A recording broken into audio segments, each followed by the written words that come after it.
Frédéric Arpinon s'est exprimé après les premiers mois très difficiles de son équipe en Ligue 1, contexte sportif, avenir de Stéphane Le Mignan et message aux supporters, c'est notre dossier du jour.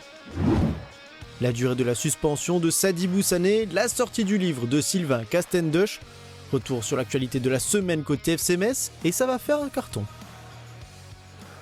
Bonjour à toutes et à tous, bienvenue dans votre nouveau Graoli Mag avec un seul mot d'ordre, imprévu. Et oui, il a fallu faire avec l'actualité de la semaine et ses nombreux rebondissements. On va revenir évidemment sur tout ça avec nos chroniqueurs du jour et on va commencer ce tour de canapé avec Bernard Zégnier. Bonsoir à tous. Qui a décidé de partir sur son petit fauteuil aujourd'hui. Ouais, je suis bien là. Petit fauteuil. À tes côtés, c'est sa première cette saison. Mathieu Anquinet nous a rejoint. Ouais, bonjour Émeric, bonjour à tous. Plaisir d'être là sur le canapé, enfin pouvoir le tester moi-même. C'est pas mal. C'est toi qui l'as installé en plus. C'est vrai. Tu nous as aidés. Déménageur breton. Stéphane Borbiconi enchaîne. Ouais. C'est ta deuxième de la semaine. 2 matchs de suite. Ouais. Ça faisait longtemps que ça t'était pas arrivé. Ça fait longtemps. Sans prendre de carton. Ah bah, c'est les cartons, c'est le mot d'ordre de tout ce qu'on va faire aujourd'hui. T'es moqueur, toi. Si on va commencer, si vous voulez bien, avec la première partie de cette émission et peut-être la plus longue, c'est l'heure du focus.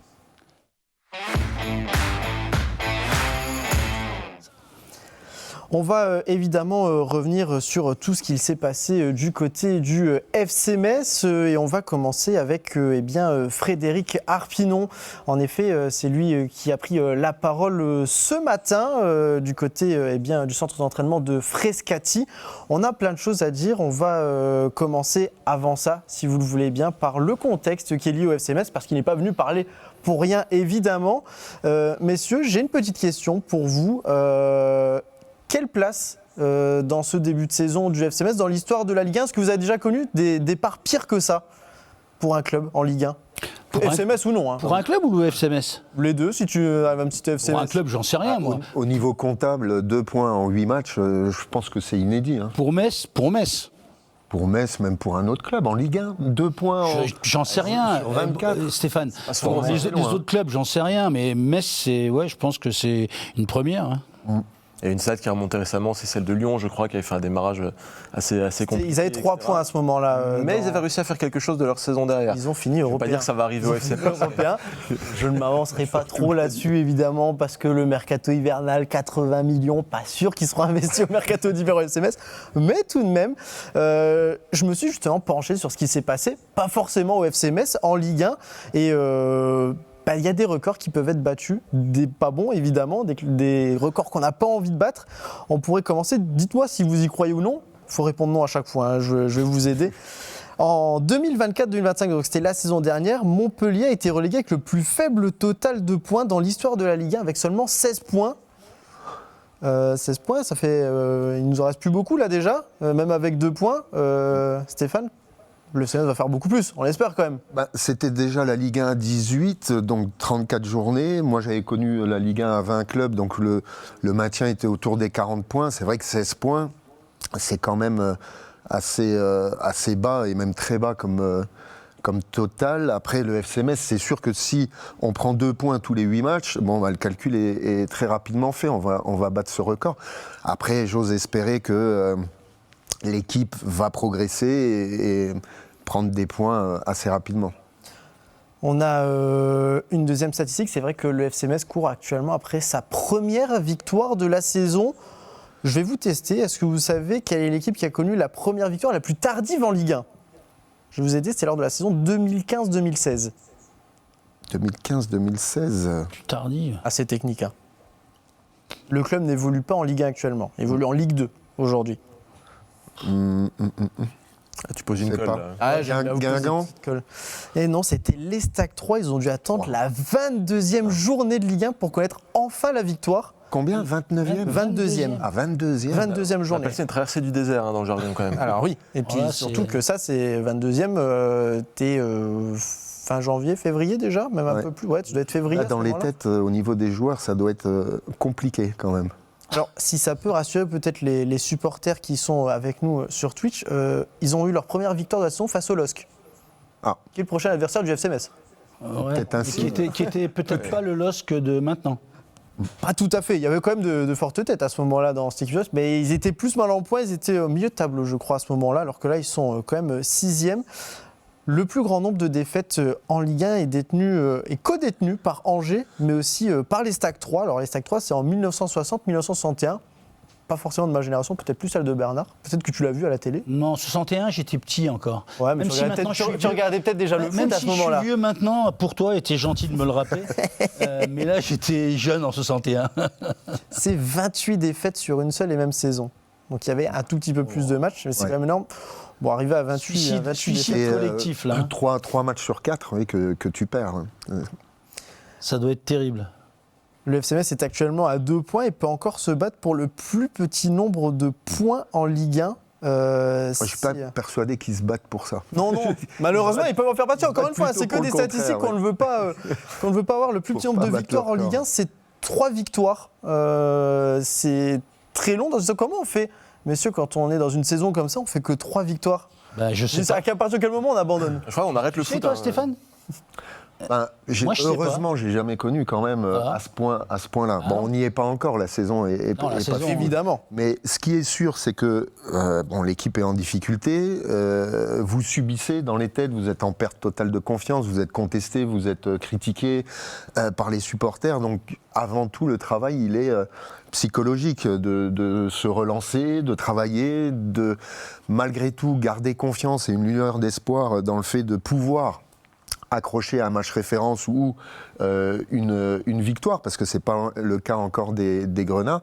Et le gros travail de Stéphane Le Mignan, évidemment, c'est de faire croire à ces joueurs qu'ils sont capables et qu'une suite meilleure est possible. Ça passe par le travail, ça passe évidemment par l'obtention d'un résultat pour valider le travail, pour prendre un petit peu, reprendre espoir et ne pas subir et penser que c'est possible. C'est vrai que pour reprendre espoir, c'est peut-être un peu compliqué. Bernard, je vais te demander si toi tu as encore espoir, parce qu'on a des commentaires en live. Il y en a un qui t'est dédié. Voilà, c'est à toi qu'on parle. Bonjour Bernard Zénic, comment allez-vous? Les autres, pas plus que ça. Comment allez-vous après ce début de saison horrible des Grenats, après avoir vécu les plus belles années du FC Metz? Et j'imagine que vous devez être en majuscule dépité. Est-ce que tu es dépité? Forcément, c'est clair. Après, bon, les époques sont pas les mêmes. C'est vrai que nous, on a eu la chance de ma génération de vivre une période du FC Metz où c'était de la Ligue 1 constamment et il n'y avait pas ce souci. On n'y pensait même pas, la Ligue 2. Mais bon, c'est comme ça, les temps changent. Hein. C'est vrai que, en fait, non, c'est pas dépité, c'est triste. Moi, je suis triste pour le club, triste pour les supporters, parce que aujourd'hui, il y a plus de monde au stade qu'à l'époque où j'ai joué et où on avait des résultats qui étaient relativement bons. Alors que tu étais spectaculaire. Ouais. Il fallait venir te Ça, voir. tu le sais pas, t'étais pas né. C'est vrai que je n'étais pas là. Donc, J'ai vu ça sur des cassettes en Les VHS, les VHS. ouais. Voilà. Le VHS de ma naissance, à un moment donné, En noir et blanc. Et en noir il y et a ma blanc. naissance, après il y a un but de Bernard Zénier. et en noir et blanc, voilà. Non, mais c'est pas dépité, c'est triste pour les gens, pour le public là qui est fidèle et qui depuis quelque temps, alors le public est peut-être pas dépité, mais désabusé parce que je trouve que ils disent plus rien. Enfin, moi il me semble que les gens disent pas grand-chose. Même quand c'est pas bien et qu'il y a des défaites à Saint-Symphorien qui étaient, mais ça c'était une autre époque aussi imprenable, c'est plus le cas. Non, voilà, ça fait de la peine. Mais après, je me mets à la place des joueurs, et ce que disait Stéphane tout à l'heure, c'est vrai, c'est hyper compliqué, et c'est le mental qui doit...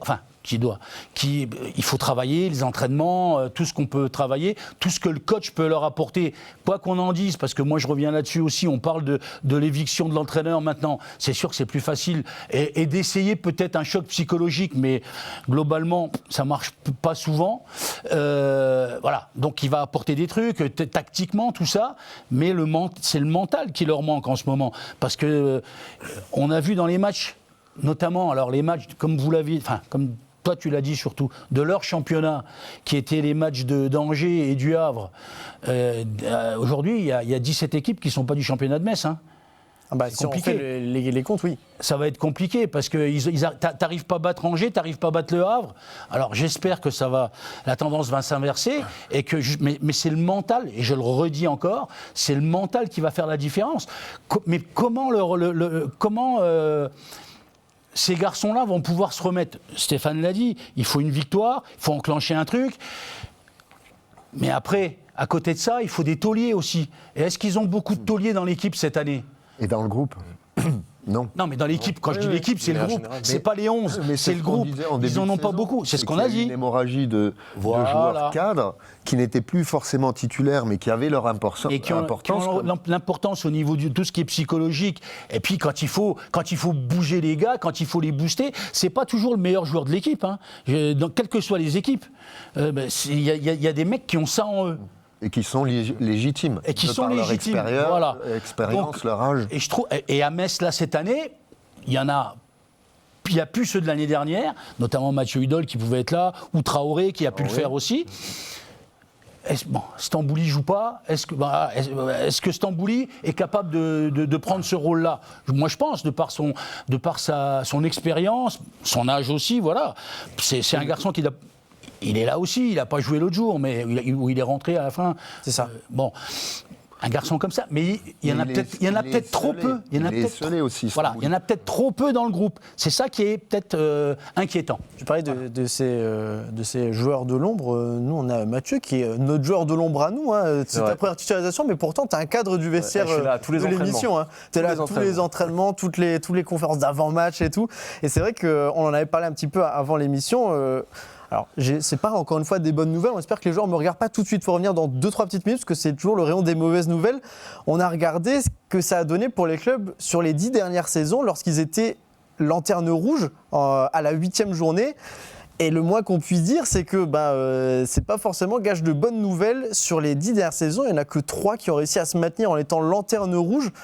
Je vais te citer une, tu en as déjà cité un. Il y a Lyon qui a fini européen. Il y a Monaco qui avait fini in extremis 17e lors de la saison 2018-2019. Et on a eu Dijon qui se sont maintenus à la 16e place parce que la saison est arrêtée avec le Covid.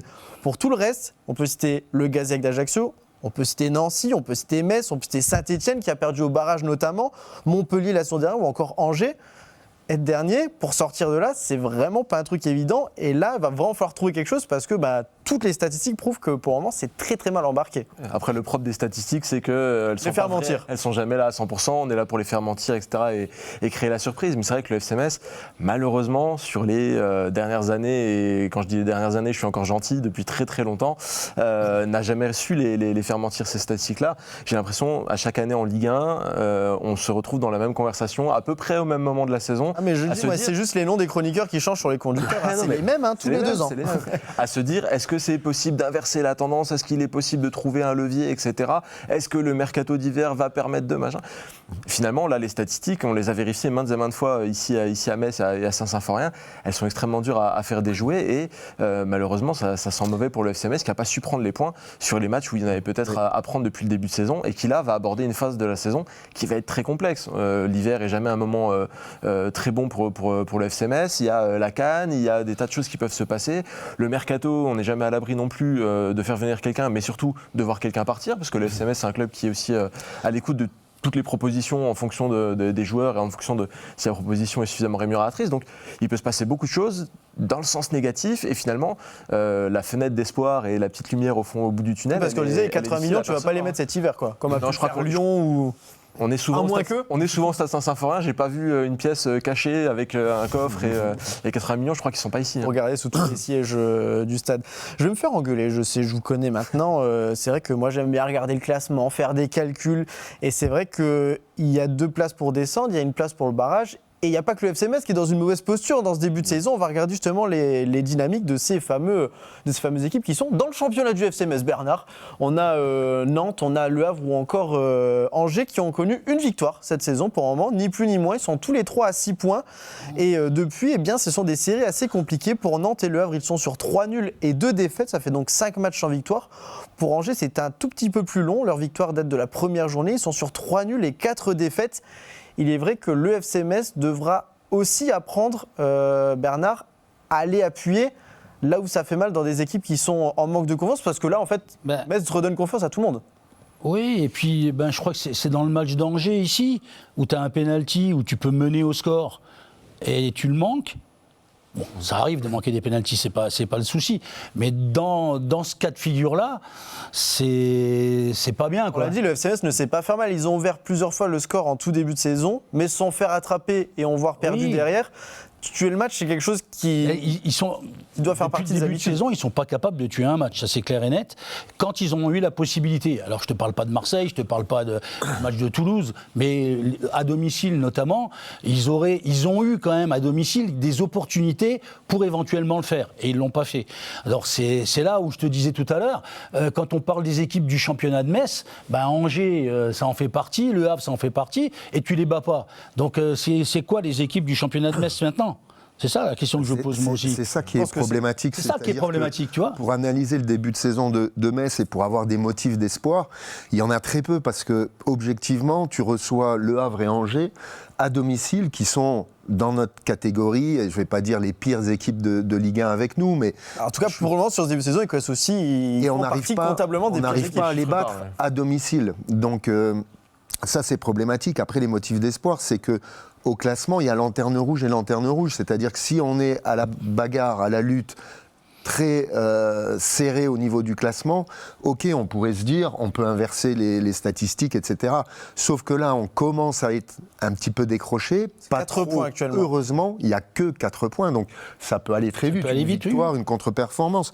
J'ajoute que là, il y a une double confrontation très importante, il y a Angers-Lorient et Auxerre-Le Havre, donc ils vont prendre des points. Donc on peut se retrouver, si on ne fait pas un résultat à Lille, avec possiblement 6-7 points de retard. Et sur là, la première place non relégable. Et là, ça commence à être vraiment très problématique. Donc il y a le classement vis-à-vis des concurrents directs, qui sont aussi dans le dur, on ne va pas se cacher, mais qui ont réussi à prendre quelques accrocher points. des victoires. Lorient a battu Monaco.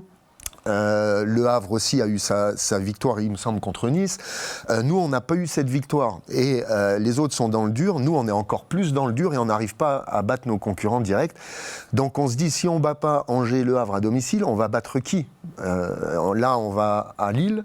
On va recevoir Lens. Ouais, la suite c'est Lille à l'extérieur, Lens à domicile, Nantes à l'extérieur, Nice à domicile. Après, tu as une nouvelle trêve internationale. Oui. Déjà, juste sur cette courte période-là, à part Nantes, qui, on l'a dit, est à 4 points, le reste, c'est des équipes où... Quand tu es dernier, par définition, toutes les équipes sont devant toi. Donc, ouais, mais est-ce que quand tu es dernier, tu peux... Alors même si tu dois, parce que comme disait Bernard, il faut que tu mettes de l'envie dans tous tes matchs, est-ce que c'est face à Lille et Lens que tu...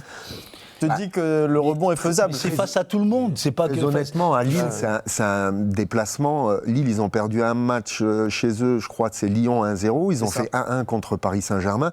C'est une équipe offensive qui met de l'intensité, qui a un mélange d'expérience et de jeunesse, qui a... ce soir en Coupe d'Europe d'ailleurs, pour la qui va presser très haut, et c'est ça qui me fait peur, parce qu'à Nantes, ils étaient très hauts contre un Nantes qui cherche à jouer de derrière à terre, ce qui est aussi l'ADN de Metz et de Stéphane Le Million cette saison. Donc ça me fait... revoir un petit peu ça aussi. Voilà, au niveau des intentions de jeu et du pragmatisme, de l'animation, effectivement, ça c'est une chose sur laquelle on pourra revenir après. Bon, on va y revenir justement parce que tout ce que l'on a un peu développé là maintenant fait partie du sujet de conversion qu'on a pu avoir ce matin avec Frédéric Carpinon, le directeur sportif du FC Metz, qui a bousculé un petit peu les emplois du temps pour s'exprimer. On attendait justement un Mathieu un peu de communication. Peut-être on sait que voilà, ça s'est fait en interne, que ce soit dans le vestiaire après le match face à Toulouse, entre tout le monde. C'est vrai que nous on attendait quand même aussi quelqu'un qui puisse venir nous expliquer un peu comment était la situation. Je crois que c'est quelque chose que tous les supporters du manière générale attendaient, qu'il y ait une vraie prise de parole, une vraie prise de position, peut-être même un coup de gueule. Alors on a appris que Bernard Serin était descendu dans le vestiaire à l'issue du dernier match pour essayer de... Carlo Molinari aussi. Carlo Molinari également. On voit qu'il y a des prises de parole, qu'il y a des inquiétudes qui sont tout à fait légitimes et qui sont exprimées. On attendait aussi une prise de parole un petit peu plus frontale, notamment vis-à-vis de la presse et peut-être vis-à-vis aussi des supporters, parce que la presse est là pour faire le relais de ces choses-là. Frédéric Carpinon a choisi de s'exprimer. Peut-être, alors je ne vais pas spoiler, que sa prise de parole n'est pas aussi percutante que ce qu'on aurait pu attendre, puisqu'on aurait pu attendre vraiment un coup de gueule, quelque chose de fort. Comme ça aurait pu être pour le cas de Cheikh Sabali par exemple, où c'est vrai qu'il a été un petit peu plus à taper du poing sur la table. Ça aurait pu être il a été plus modéré que ce qu'on attendait. Peut-être aussi que le temps a fait son travail depuis le dernier match, où il a pu un petit peu digérer les choses. On aurait pu attendre une prise de parole du président. Oui. Du président, parce que Frédéric Carpinon, il peut dire ce qu'il veut, il est entre le marteau et l'enclume, c'est-à-dire qu'il est au niveau sportif, mais c'est pas lui qui décide. Il tient pas les cordons de la bourse, donc il peut nous expliquer par A plus B ce qu'il veut.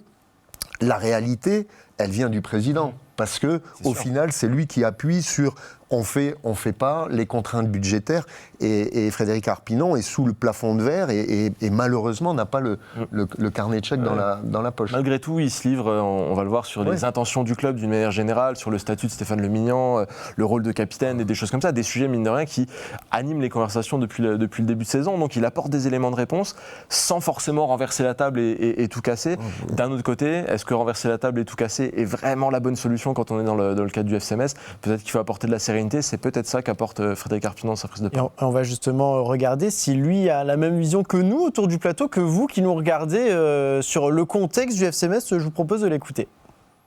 Pour moi, c'est pas l'équipe à pas lâcher, parce que je vois les joueurs, je vois pas un joueur qui lâche, mais par contre, je vois une équipe qui aujourd'hui a peur et en manque de confiance. Ouais. Ça, c'est clair. Et ça, c'est inquiétant, bien sûr.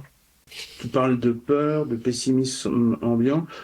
On peut dire aussi peut-être d'un gros complexe d'infériorité, non?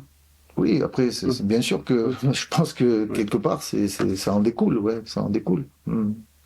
Et attention, hein, je veux pas, il faut pas se cacher derrière ça.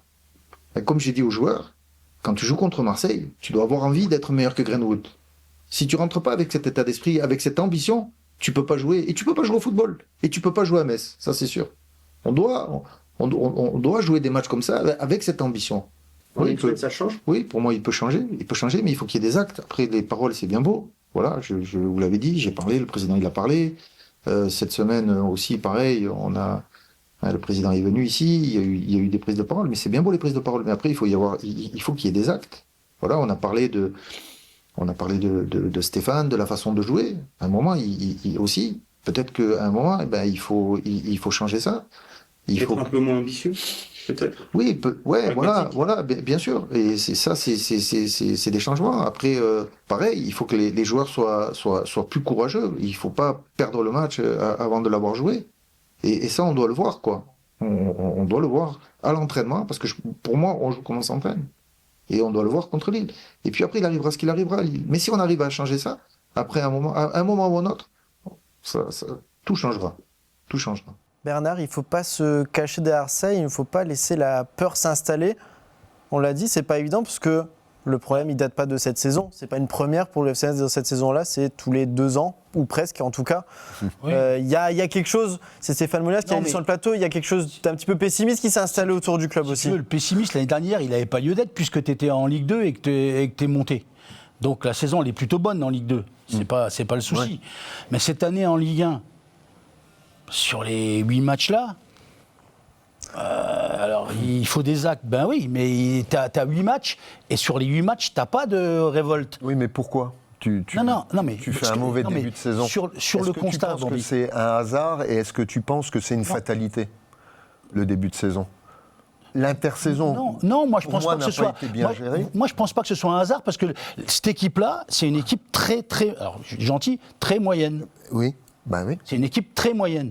Donc pour jouer en Ligue 1, tu le vois sur les 8 premiers matchs, pour l'instant cette équipe-là, elle n'a pas le niveau pour jouer en Ligue 1, puisqu'elle a pris 2 points que tu vois globalement dans les matchs. Est-ce que c'est purement, on va dire, sur le talent que tu dis ça, ou c'est pour tout ce qu'il y avait autour? On l'a dit, et il l'a avoué, Frédéric Arpinon. C'était a quand même pas mal levé pas mal de doutes entre le mercato, les offres. Il a dit, il recevait des offres pendant qu'il regardait les matchs du Paris FC, des offres de transfert pour certains de ses joueurs, les matchs amicaux qui ont été catastrophiques dans leur grande globalité. Non, mais c'est surtout, sauf qu'après, tu as un effectif comme ça qui est très limite pour la Ligue 1.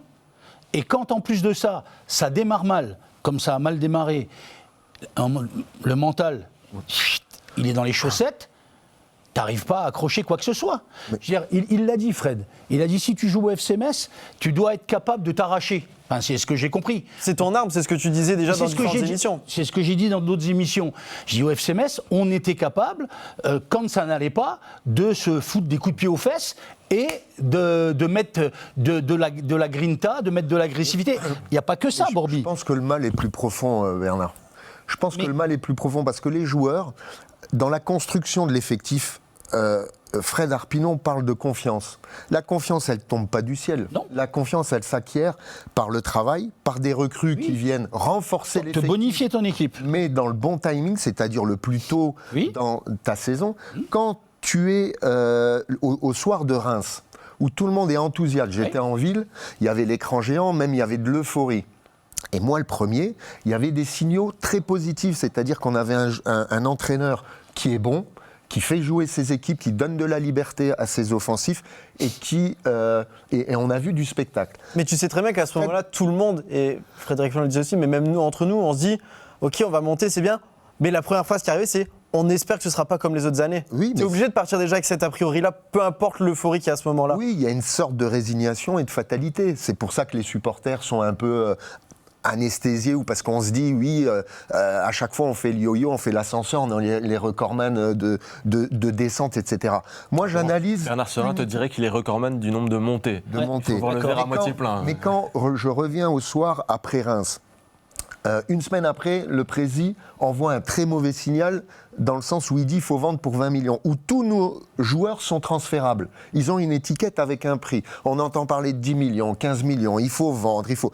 Comment voulez-vous vous préparer sereinement pour un marathon, une bataille qu'est la Ligue 1, en ayant 6 semaines de préparation qui sont tronquées parce qu'on n'a pas d'arrière gauche, parce que Mathieu Hudol va au bras de fer, et aujourd'hui, et il va venir à Saint-Symphorien dans 15 jours, et il doit se dire, j'ai eu bien raison de partir parce qu'il a tout vu, tout compris avant tout le monde, parce qu'il savait très bien que ça allait être une saison galère. Pourquoi ? Parce qu'il n'y a pas d'ambition. Il n'y a pas de projet, il n'y a pas de cap, parce que la seule ambition, c'est de vendre des joueurs.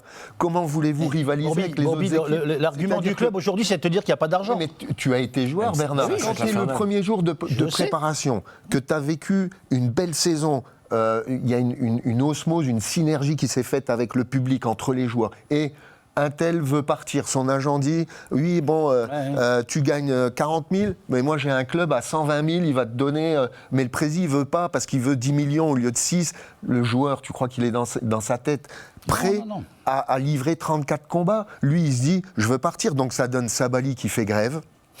PFC...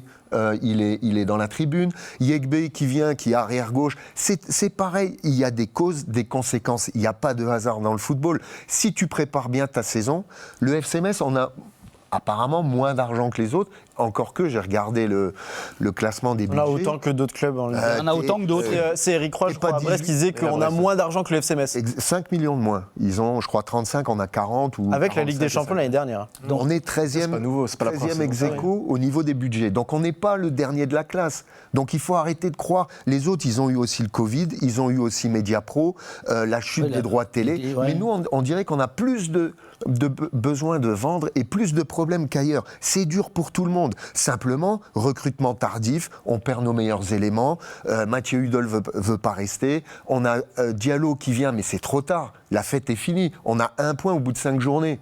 Vous croyez quoi, qu'il va mettre 20 buts jusqu'à Noël et puis qu'on va être 10e ? Mais la confiance, jusqu'à Noël, c'est une bénédiction. La confiance, ça se crée et l'impulsion vient d'en haut. Le discours vient d'en haut et ça ruisselle. Vous pouvez pas dire à Stéphane Le Mignan, fais jouer ton équipe, et puis lui il part, et les joueurs, il faut être courageux, il faut mettre le bleu de chauffe, il faut se battre.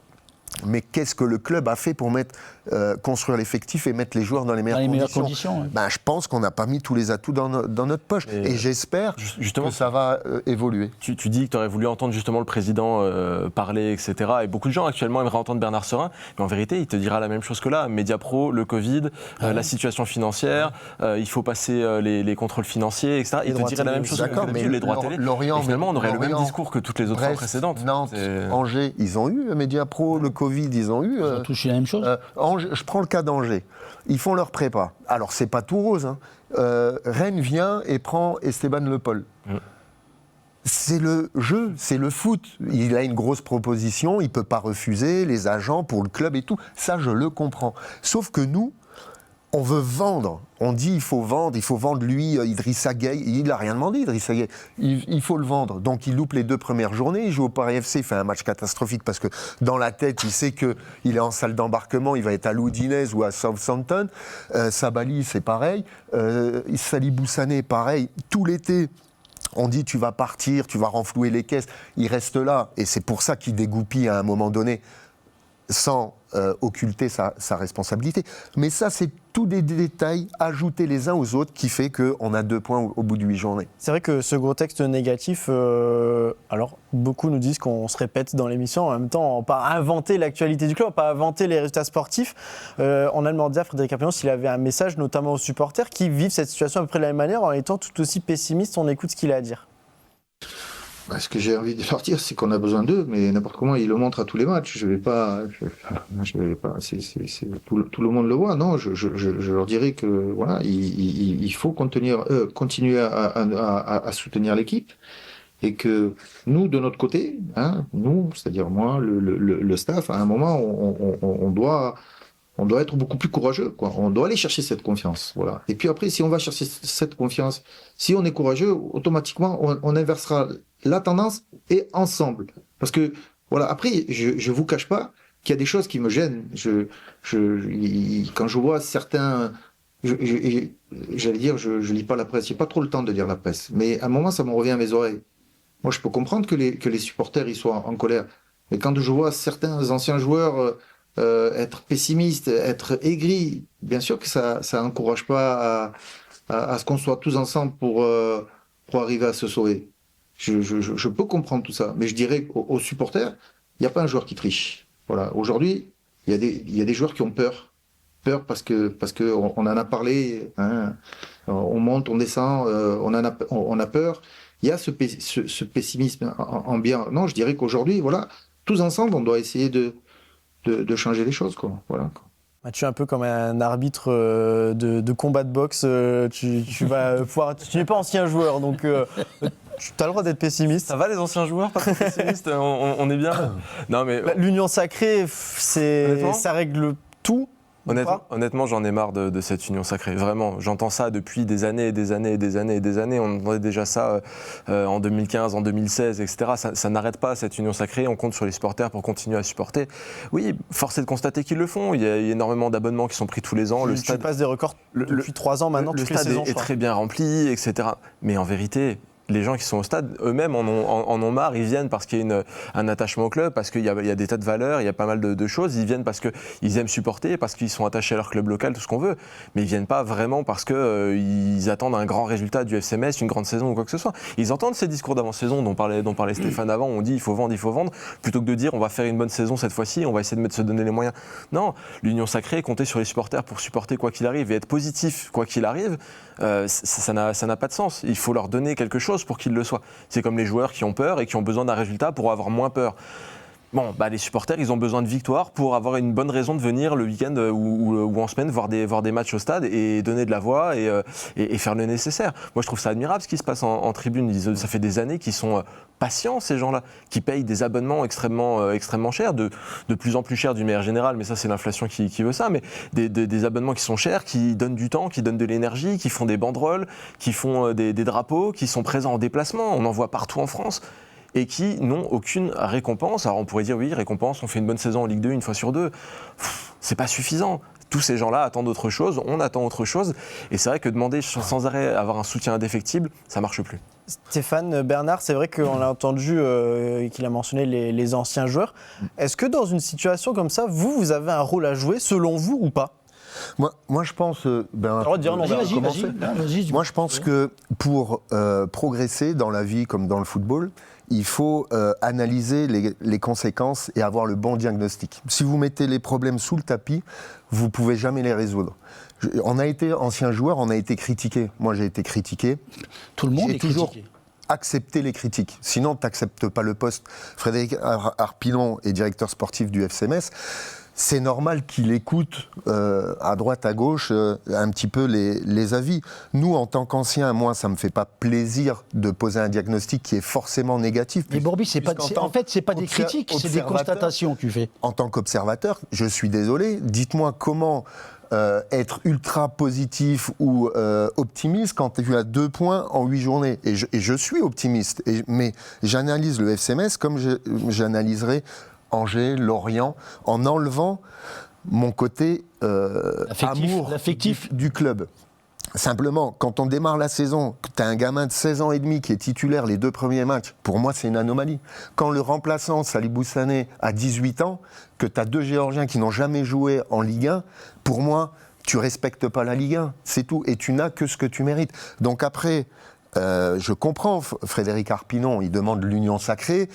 Ben oui, très bien, les joueurs, les anciens joueurs, on a tous intérêt à ce que le FC Metz se maintiennent en Ligue 1, vivent des belles saisons. Moi, j'attends ça depuis longtemps. J'ai vécu des moments difficiles avec Metz, des belles émotions également.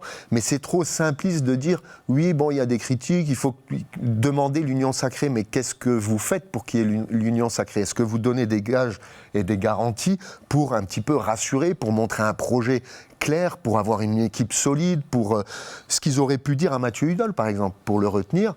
On va jouer le maintien, mais pas que. On va construire une équipe petit à petit, ça va être dur, on va se serrer les coudes, mais on a de l'ambition. L'ambition, elle démarre du haut. Bernard, plutôt d'accord. Très rapidement là-dessus, Oui, parce qu'il y a encore je suis plein de choses d'accord à avec dire. Bourbi. Et puis non, je voulais dire que, en fait, ce que dit Fred, venant des anciens joueurs, moi j'en suis un, Bourbi en est un, il y en a plein d'autres ici. Mathieu aussi à sa manière. Ouais. En fait, c'est. Oni, c'est pas loin de Metz. Moi, je prends pas ça. C'est pas des critiques, c'est des constatations. Voilà, il a dit, on peut dire quoi ? Sur les 8 premiers matchs, tu as 2 points. On va quand même pas dire que c'est bien et que l'équipe joue bien et que l'équipe domine son sujet à chaque match. Non, voilà. Donc après. D'autant que quand c'est bien, on le dit. En plus, quand c'est bien, on le dit. Il y avait des séquences à Lyon contre Monaco. Bien, le projet de Stéphane Le Million de ressortir de derrière, de donner de la liberté. En Ligue 2, c'était très bien. En Ligue 1, moi, je respecte ça. Après, Mais on voit qu'aujourd'hui, c'est pas suffisant et que ça peut-être. C'est pas que c'est pas suffisant, c'est que t'as pas l'équipe pour le faire. Ouais. C'est ça le problème. C'est ça. C'est que t'as pas la qualité dans l'équipe pour pouvoir jouer de cette façon-là. Ça, c'est pas la faute des joueurs et c'est pas la faute du coach. Il faut pas se tromper de cible. Stéphane Le Million, il fait ce qu'il peut avec ce qu'il a. Moi, je pense qu'il n'est pas aidé. Il n'est pas aidé. Quand tu es coach, que tu n'as pas d'arrière-gauche les 5 premières journées, en Ligue 1, hein, pas en PPD, en 3e division, que tu n'as pas d'attaquant, parce que, il part, il est... Je vais pas revenir tout le temps dessus. En fait, tu as radoté plus que Bernard. Que tu as beaucoup d'expérience qui est partie, Oukidja, Bodar, Ismaël Traoré, Hudol, qui n'ont pas été remplacés. Voilà. Ça fait beaucoup de points d'interrogation pour Stéphane Le Million, le pauvre, j'ai envie de dire. Et c'est même pas la faute de Frédéric Arpinon, parce que lui, comme Stéphane Le Million, s'il n'y a pas les contraintes budgétaires, il voudrait une équipe tu vas chercher la meilleure possible. Et c'est pour ça que je dis, Mathieu, que c'est à Bernard Serin de ne pas s'expliquer, mais de parler, parce que Fred Arpinon, concrètement, à part dire « il faut l'union sacrée », on ne doit pas être critiqué et les joueurs doivent être courageux, je ne vois pas ce qu'il peut dire, il est dans son rôle. Mais c'est Bernard Serin de dire pourquoi on ne peut pas avoir une équipe compétitive. Comment font les autres équipes? On pense qu'avant... Comment font les autres? Parce qu'on a encore juste 2 secondes. Comment font les autres? Alors qu'à Metz, t'entends tous les ans qu'il faut vendre pour 20 millions de joueurs, ils font comment les autres? Les autres qui sont dans le championnat de Metz, si on peut dire. Donc les Brest, le Havre, les Angers, comment ils font? C'est la question qu'on faudrait poser à Bernard Serin, par exemple. Voilà. Que lui qui peut répondre. Parce que tous les ans, il nous dit que c'est structurel, il faut vendre pour 20 millions de joueurs. Donc forcément, tu ne vends pas tes joueurs, tu ne vends pas ceux qui ne jouent jamais, tu vends les supposés meilleurs joueurs de l'équipe, et tu affaiblis ton équipe. Tu es en Ligue 2, tu montes. Ton équipe, tu l'affaiblis pour jouer en Ligue 1. Oui, tu es plus faible en Ligue 1. Tu es plus faible en Ligue 1 que tu l'étais en Ligue 2. Donc c'est une anomalie, ça. Court-termiste. C'est-à-dire, c'est un peu du trading. Chaque fois qu'un joueur arrive, le premier, c'est constat, c'est pas il est bon, il va améliorer l'équipe, il fera une bonne complémentarité avec des choses qui nous échappent financièrement, Bourbi. Il coûte tant. C'est une pépite. Alors moi, je peux plus entendre le mot pépite. Pépite, oubliez-moi les gars avec pépite, parce que la pépite, le truc, il va venir du Sénégal. C'est celle qu'on se met après les victoires. Salibou Sané, c'est un joueur de Ligue 2+, il a jamais fait un bon match en Ligue 1, il a pris 2 cartons rouges, donc il faut beaucoup d'humilité maintenant. Il faut beaucoup d'humilité, acquérir de l'expérience, du calme, de la sérénité, enchaîner les bons matchs, et après, on verra pour les transferts. Tu parlais de la vision court-termiste. Il est vrai que dans des saisons où ça se passe moins bien sportivement, le premier qui est visé, et la pièce que tu peux changer la plus facilement, c'est celle de l'entraîneur. On a demandé à Frédéric Harpignon, est-ce que Stéphane Le Mignon est menacé? Est-ce qu'il est peut-être sur la sellette? Il répond. Bien sûr qu'il est menacé. C'est le football qui est comme ça. Mais après, oui, il est menacé par les résultats, surtout par ça, parce que c'est souvent les résultats, c'est l'arbre qui cache la forêt. Je ne peux pas dire à Stéphane qui triche. Il arrive à 7h, il part à 9h du soir. Et croyez-moi qu'il ne regarde pas des films. Hein. Il regarde pas des films. Hein. Voilà. Après, je vois les joueurs. Je vois pas un joueur qui triche.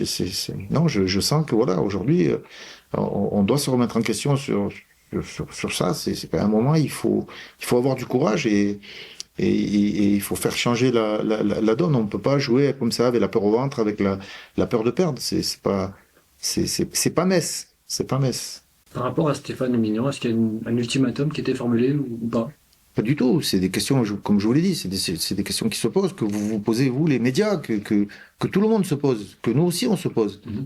Mais on essaie de réfléchir en bonne intelligence, parce que je pense qu'il ne faut pas oublier qu'il y a eu des erreurs de fait par le passé. Et on pense aujourd'hui que, bien sûr, Stéphane doit changer certaines choses. Mais on est convaincu aujourd'hui que non, que Stéphane, c'est un entraîneur promesse. Je ne dirais pas que c'est l'homme de la situation, je dirais que c'est un entraîneur promesse. Parce que je pense qu'on doit se projeter. On doit se projeter et on doit arriver. Alors, on doit passer des moments difficiles. Mais ça n'a jamais été facile à Metz. Hein. Mathieu, il y a quand même pas mal de choses qu'on entend. Évidemment, l'entraîneur est sur la sellette quand tu ne fais pas de victoire en 8 journées. L'autre terme qui est peut-être bien, c'est un entraîneur pour le CNS, mais c'est peut-être pas l'entraîneur ou l'homme de la situation. On entend par là que Stéphane Le Mignon va devoir changer ses principes, va devoir lui aussi évoluer. Parce que oui, c'est quelqu'un qui bosse, qui travaille et tout ce qui a pu être dit. Mais c'est quelqu'un qui, pour un moment, peut-être n'a pas non plus aussi les épaules à la Ligue 1. Oui, alors bon, il y a une grande blague quand même de se dire est-ce que le FC Metz va virer son coach? Honnêtement, est-ce que le FC Metz vire ses coachs habituellement? Ça fait bien longtemps qu'on n'a pas vu ça. Le discours du président Serin est toujours le même en disant de toute façon, si on le vire, sur le marché, il n'y a que des coachs qui sont moins bien que celui qu'on avait et on perturbe la dynamique sportive. C'est un argument qui s'entend ou qui ne s'entend pas. Et moi, je ne m'attends pas à ce que le FC Metz termine le contrat de Stéphane Le Mignon là, dans les prochains jours, dans les prochaines semaines. On peut avoir des surprises, mais très honnêtement, dire là qu'il est en danger ou non, ça n'apportera pas grand-chose. J'y crois pas une seule seconde sur le fait qu'on changera ça. Par contre, faire entendre à Stéphane Le Mignon qu'il faut qu'il change ses principes de jeu, ça, c'est pas impossible. Et je pense que c'est nécessaire.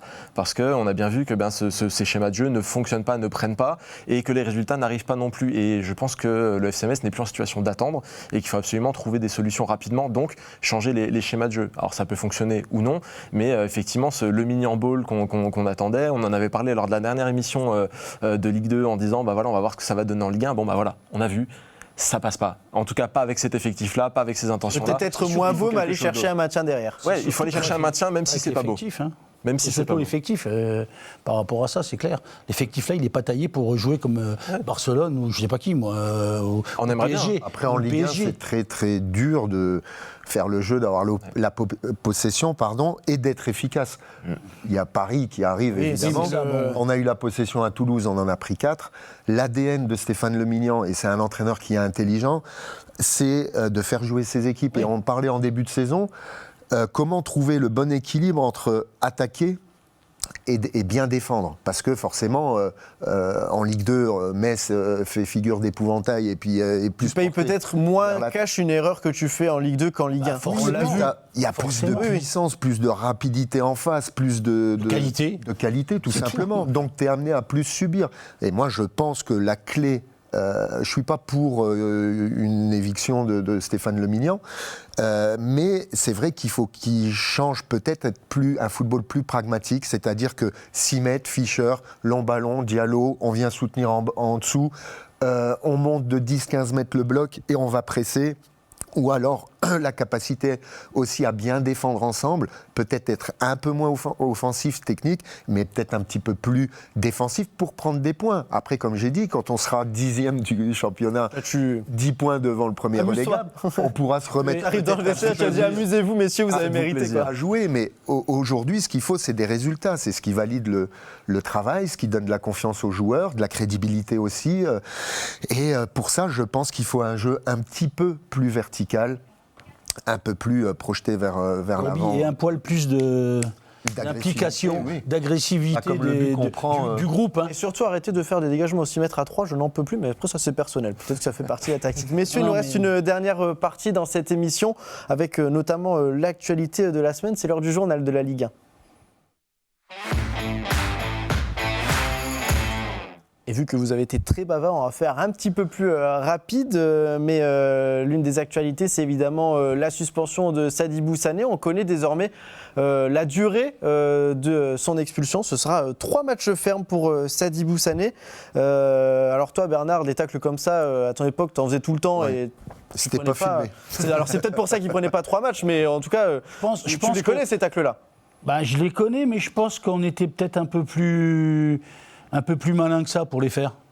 3 matchs de suspension, c'est ce qu'il y avait eu, justement, on le voit face au Paris FC. Là, c'est des trucs, tu te demandes, je sais pas à quoi il pense quand il fait ça, et notamment le dernier, tu sais que... T'es pas du tout en danger, t'es à la mi-temps. Le dernier, il tacle et il a même pas besoin de voir l'arbitre, il sort. Bah oui, parce que... En plus, c'est une touche à 40 mètres de nos buts avant la mi-temps. C'est vraiment... Alors, j'ai vu dans le journal qu'il fallait pas l'accabler. Faut pas l'accabler, mais 2 trucs comme ça en si peu de temps, à un moment donné, il faut quand même le mettre en face de ses, pas de ses responsabilités, ça veut rien dire, mais le mettre en face, lui montrer, lui dire, mais tu vois ce que tu fais. Justement, j'ai sorti ma calculatrice là cette nuit pendant ma nuit blanche parce que c'est pas mal de statistiques à composer.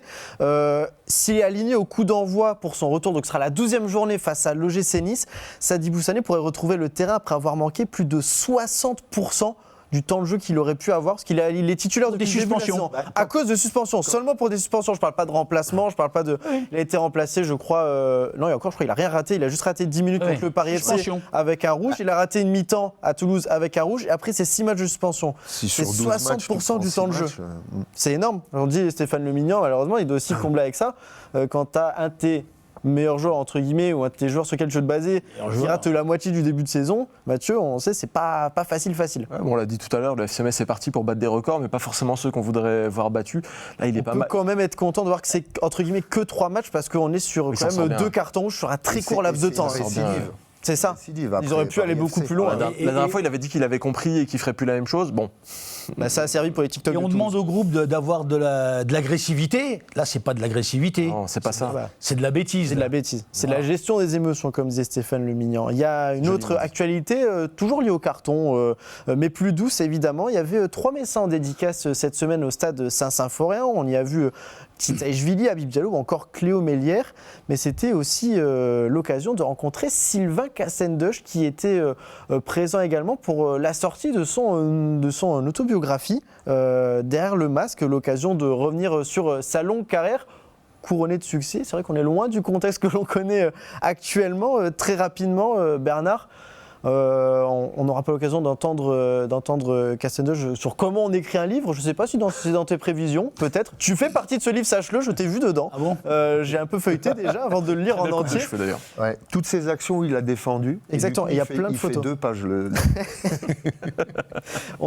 Cassendush dans l'histoire du FC Metz, évidemment, c'est légende parmi les légendes. Oui, par rapport à sa carrière, par rapport au nombre de matchs qu'il a fait, je veux dire, voilà, c'est extraordinaire ce qu'il a fait, Sylvain. Après, moi, quand je suis revenu à Metz, il jouait latéral droit, parce qu'on avait Fernando Zapia qui jouait libéraux, et Sylvain jouait latéral. Mais quand il jouait latéral, c'était pareil. C'était un mec qui sortait tout le temps, qui nous mettait des centres, des super centres, voilà. Donc il y avait Eric Black à ce moment-là et Michiche devant, donc de la tête, voilà. C'était un super latéral. Et après, quand Fernando Zapia est parti à Lille, Sylvain naturellement, Sylvain a pris la place. Marcel Husson a fait glisser Sylvain de latéral à libéraux. Et après, il a joué libéraux. Et encore, je ne sais pas combien. Il a fait 500 matchs, je ne sais pas combien plus. 170, non Je crois que En Ligue 1, ouais. On a interrogé des supporters à ce moment-là. On n'aura pas le temps de les écouter. Mais c'est vrai que les plus jeunes connaissent au moins 2 noms, que ce soit par leurs parents. Mathieu, il y a de la transmission aussi. Et comme lui, Christian Castanos le disait, malheureusement, les gens aujourd'hui sont peut-être aussi un petit peu à la recherche de cette nostalgie-là parce que elle manque, au-delà juste de raviver des bons souvenirs, elle manque beaucoup. À 100%, les gens regardent avec des yeux ébahis cette belle histoire du FC Metz qui a existé par le passé. Alors il y a quelques photos sur l'aventure du stade par-ci par-là, il y a les livres qui sortent, il y a ces histoires-là qui reviennent. On a célébré Barcelone encore il n'y a pas longtemps. Malheureusement, le décès de Marcel Husson a pu aussi raviver quelques souvenirs de cette belle époque du FC Metz, mais les gens sont nostalgiques de ça, rêvent de voir ça un jour de leurs propres yeux, un FC Metz qui performe, qui va loin, ou en tout cas qui porte ses valeurs jusqu'au bout des compétitions. Et c'est peut-être dommage qu'il n'ait pas croisé Sadi Boussané, il aurait peut-être pu lui expliquer comment on ne prend pas de carton rouge aussi. Ça aurait pu être pas mal. C'est intéressant ce que tu dis, parce que tout à l'heure on parlait d'expérience de Isma Traoré, par exemple, qui a quitté le club, mais je suis persuadé que dans un vestiaire, ça, tu as raison, c'est très important. Et si Isma Traoré, même dans la tribune, était là, je ne suis pas persuadé qu'il aurait fait ça. Parce que quand il s'assoit le lundi matin à l'entraînement à côté d'Isma, je pense qu'il lui aurait tiré les oreilles. Exactement. Et il lui aurait dit, mais qu'est-ce que tu fais ? Tu as 20 ans, tu trahis l'équipe, le club, nos valeurs, tu dois rester sur le terrain, aider l'équipe à 2-0, c'est pas perdu. Non. À la mi-temps, on peut revenir à 2-1, marquer un but. Le troisième but, c'est plus important. On a besoin de toi. De le répéter. Et c'est pour ça que l'entièreté d'un groupe, d'un effectif, c'est pas seulement 11 joueurs. Et c'est ça qui est important pour l'expérience est hyper importante dans les groupes là. En parlant d'expérience, messieurs, ce sera le mot de la fin pour Stéphane Borbiconi. Si tu devais titrer ton autobiographie, ce serait quoi, ton titre ? J'aime bien prendre au piège comme ça, je viens de voir ce que ça peut donner là. Pourquoi moi, comme Balotelli? Why always me? Why always me? On essaiera de voir. Merci messieurs de m'avoir accompagné. C'est déjà la fin de cette émission malheureusement. Je ne sais même pas pourquoi je fais des fiches. On pourrait durer des heures et des heures comme ça. On espère évidemment changer de sujet dans les prochains jours. On n'oublie pas le match du FC Metz ce dimanche sur la pelouse de Lille. On reviendra évidemment sur cette rencontre dès lundi dans le prochain Graoli Mag. À très vite sur Moselle TV.